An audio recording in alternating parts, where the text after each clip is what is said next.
வணக்கம். இது நிலா கிச்சன்.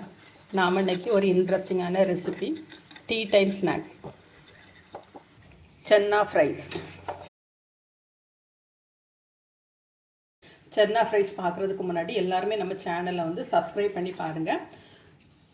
நம்ம வீடியோஸ் வந்து உடனே பார்க்குறதுக்காக நோட்டிஃபிகேஷன் பெல் ஐக்கானை கிளிக் பண்ணி வச்சுடுங்க. வாங்க இப்போ வீடியோக்குள்ளே போகலாம். வணக்கம். இது நிலா கிச்சன். இன்றைக்கி நாம் ஒரு இன்ட்ரெஸ்டிங்கான ரெசிபி தான் பார்க்க போகிறோம். செய்கிறது ரொம்ப ஈஸி, ஆனால் டேஸ்ட் வந்து ரொம்ப நல்லாயிருக்கும். நாம் வந்து குயிக்காக பண்ணுற ரெசிபிஸ் தான் எப்போவுமே பண்ணுறது. இன்றைக்கும் அதேமாரி தான் ஒரு ரெசிபி பார்க்குறோம். இது எப்படி இருக்கும் அப்படின்னு சொல்லிட்டு பார்க்குறதுக்கு முன்னாடி எல்லாருமே நம்ம சேனலை வந்து சப்ஸ்கிரைப் பண்ணிவிடுங்க, லைக் பண்ணுங்கள், ஷேர் பண்ணுங்கள், கமெண்ட் பண்ணுங்கள். வாங்க இப்போ வீடியோக்குள்ளே போகலாம். நீங்கள் சென்னா மசாலாலாம் பண்ணுறதுக்கு வேக வைக்கச்சில் ஒரு கப் அளவு எக்ஸ்ட்ராட்டு சென்னா ஊற வச்சு வேக வச்சுட்டிங்கன்னா குழந்தைங்க ஸ்கூல் விட்டு வந்த உடனே இல்லைன்னா டீ டைமில் கெஸ்ட்டு வராங்கன்னா நம்ம செஞ்சு கொடுக்குறதுக்கு ரொம்ப ஈஸியாக இருக்கும். குயிக்காக பண்ணிடலாம். அவ்வளோ ஒரு நல்ல ஒரு டிஷ்ஷு. இப்போ எப்படி பண்ணலாம் அப்படின்னு சொல்லிட்டு பார்ப்போமா? வெள்ளை கொண்டக்கடலை. இந்த கடலை வந்து இப்படி அமுக்குனா அமுங்குது பாருங்க. இந்த அளவுக்கு நல்லா சாஃப்டாட்டு வேக வச்சு எடுத்துடுங்க. 1/2 டீஸ்பூன் அளவுக்கு ஜீரகப்பொடி, 1/2 டீஸ்பூன் அளவுக்கு மிளகாய் பொடி, 1/2 டீஸ்பூன் அளவுக்கு கரம் மசாலா பொடி, இஞ்சி பூண்டு பேஸ்ட்டு ஒரு 1/2 டீஸ்பூன் அளவுக்கு போட்டுடுங்க. உப்பு சேர்த்துக்கிடலாம். ஏற்கனவே கடலை வேக வைக்கிறதுலையும் உப்பு சேர்த்துருப்போம், அதனால் உப்பு வந்து நீங்கள் பார்த்து சேர்த்துக்கிடுங்க. 1 டேபிள் ஸ்பூன் அளவுக்கு கடலை மாவு. இதில் வந்து கடலை மாவு கம்மியாகவும் அரிசி மாவு அதிகமாகவும் இருக்கணும். அப்போது 2 டேபிள் ஸ்பூன் அளவுக்கு அரிசி பொடி,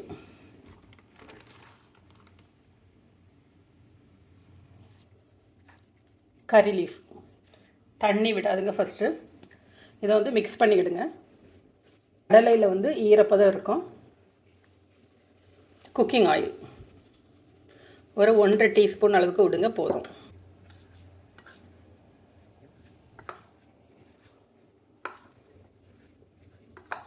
தண்ணி வந்து ரொம்ப தேவைப்படாது.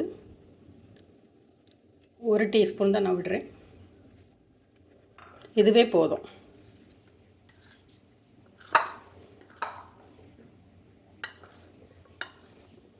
இதை ரெஸ்ட் பண்ண வேண்டிய அவசியம் இல்லை, உடனே செஞ்சிடலாம். கடலை மட்டும் நீங்கள் வேக வச்சு எப்போவுமே வச்சுட்டிங்க அப்படின்னா ஸ்கூல் விட்டு வந்த உடனே ட்ரெஸ் மாற்றிட்டு பிள்ளைங்க வர்றதுக்கு முன்னாடி செஞ்சு முடிச்சிடலாம். டீ போடுற நேரம் தான் ஆகும். ஸ்டவ் ஆன் பண்ணிக்கிடுங்க. ஒரு கடாய் வச்சு அதில் வந்து எண்ணெய் ஊற்றி வச்சுக்கலாம். ரெடி பண்ணி வச்சுருக்கிற சென்னாஸை வந்து இப்படி பரத்தி போட்டுருங்க, சரியாக இருக்கும்.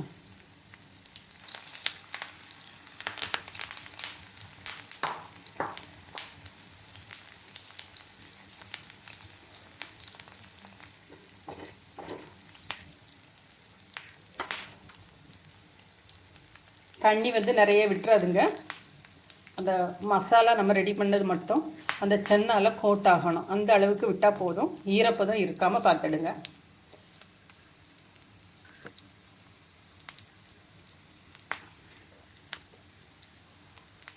இது சாப்பிட்றதுக்கு ரொம்ப நல்லாயிருக்கும், நல்ல மொறு மொறுன்னு இருக்கும்.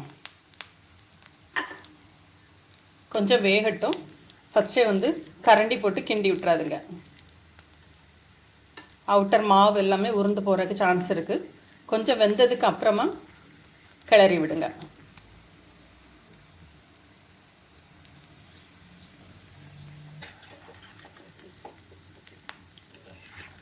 குருமாலாம் பண்ணுறதுக்கு இந்த கடலை வந்து அடிக்கடி நம்ம வீட்டில் வேக வைப்போம். அதில் எக்ஸ்ட்ராவாக கொஞ்சமாக போட்டு டப்பாவில் எடுத்து வச்சிட்டிங்க அப்படின்னா குழந்தைங்க ஈவினிங் வரத்தில் செஞ்சு கொடுக்குறதுக்கு ஈஸியாக இருக்கும். இதுக்காக மெனக்கட்டு நம்ம பண்ண வேண்டிய அவசியம் இல்லை. அவ்வளோ ஒரு ஈஸியான ஒரு ரெசிபி. நல்லா உருந்துட்டு கிடைக்கும் பாருங்க. நீங்கள் தண்ணி விட்டிங்கன்னா அப்படி உருந்துட்டு கிடைக்காது, தெரியுதா? நல்லா மொறு மொறுனி ஃப்ரை ஆனதுக்கப்புறமா இதை எடுத்துடலாம்.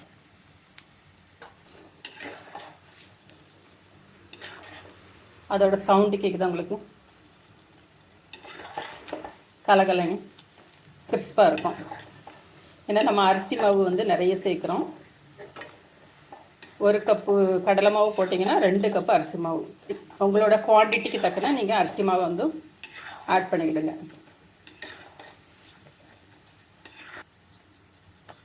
இந்த சவுண்டை நோட்டீஸ் பண்ணுங்கள். இது இப்போ எப்படி பண்ணலாம் அப்படின்னு சொல்லிட்டு பார்க்கலாம். அதுக்கு முன்னாடி எல்லாருமே நம்ம சேனலை வந்து சப்ஸ்கிரைப் பண்ணிவிடுங்க, லைக் பண்ணுங்கள், ஷேர் பண்ணுங்கள், கமெண்ட் பண்ணுங்கள். வாங்க இப்போ வீடியோக்குள்ளே போகலாம். நம்மளோட ஃப்ரைஸ் வந்து ரெடி ஆகிட்டு, சன்னா ஃப்ரைஸ் வந்து ரெடி ஆயிடுச்சு. இப்போ எடுத்துடலாம். இதே மாதிரி நீங்களும் செஞ்சு பாருங்கள். செஞ்சு பார்த்துட்டு எப்படி இருக்குது அப்படிங்கிறத ஃபீட்பேக் கொடுங்க. தேங்க்யூ.